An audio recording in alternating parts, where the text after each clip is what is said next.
Action, romance, এন্টারটেনমেন্টে ভরপুর cinema প্রিয়।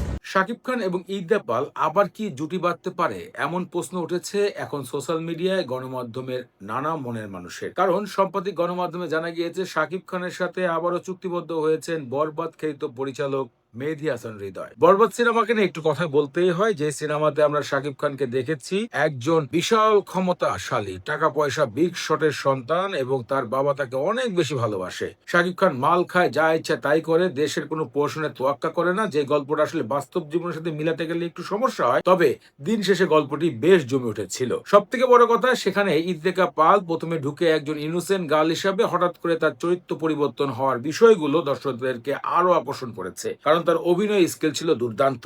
এদিকে আবার ফিরে যেতে হয় কয়েক বছর আগে। প্রিয়তমা গানের কথা মনে আছে, প্রিয়তমা সিনেমার কথা মনে আছে, দুজনের রোমান্স মেতে উঠেছিল ইদিকা পাল এবং শাকিব খান। আবারও অনেকজন ধারণা করছে যেহেতু নতুন করে চুক্তিবদ্ধ হয়েছে শাকিব খান মেহেদী হাসান হৃদয়ের সিনেমাতে, তাহলে আবারও নায়িকা হিসেবে দেখা যেতে পারে ইদিকা পালকে। আর দেখা গেলেও আমি বলতে চাই বেশ ভালোই হবে, কারণ শাকিব খান এবং ইদিকা পালের জুটিটা আমার কাছে ভালো লেগেছে, আমি মনে করি অনেক দর্শকদের কাছেও ভালো লেগেছে। এখন একটা কথা বলতে হয়, আমার অন্যতম প্রিয় পরিচালক বাংলাদেশের রায়হান রাফি, যার সিনেমা যার কাজ আমার কাছে বেশ ভালো লাগে।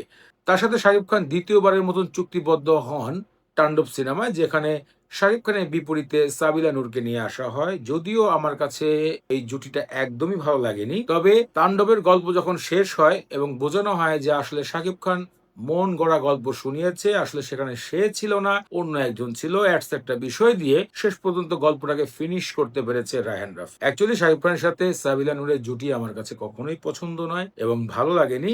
একটা গ্যাপ গ্যাপ মনে হয়েছে বারবার। এখন যদি বলতে হয় তাহলে আবার রায়হান রাফির সিনেমা তুফান, সেখানে কিন্তু আমরা দেখেছিলাম শাকিব খানের সাথে জুটি বেঁধেছিলেন মিমি চক্রবর্তী এবং জুটিটা বেশ মানিয়েছিল।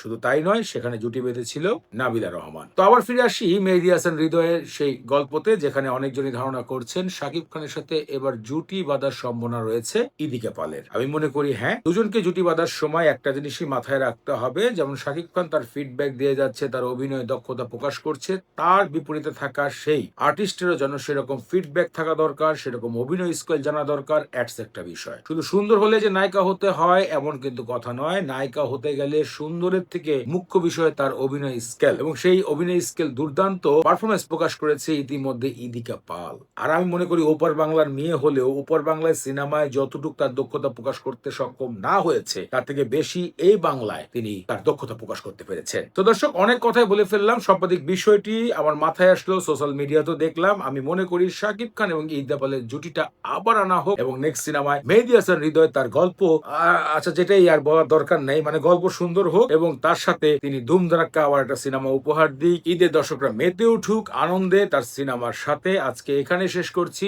এই বিষয়ে যদি আপনাদের কোনো মূল্যবান মতামত থাকে তাহলে আপনাদের মতামত কমেন্ট করে জানাবেন। আর এখন পর্যন্ত যারা আমার ইউটিউব চ্যানেল দি ভাইরাল শো বিডি সাবস্ক্রাইব করেনি, তারা সাবস্ক্রাইব করে পাশে থাকুন।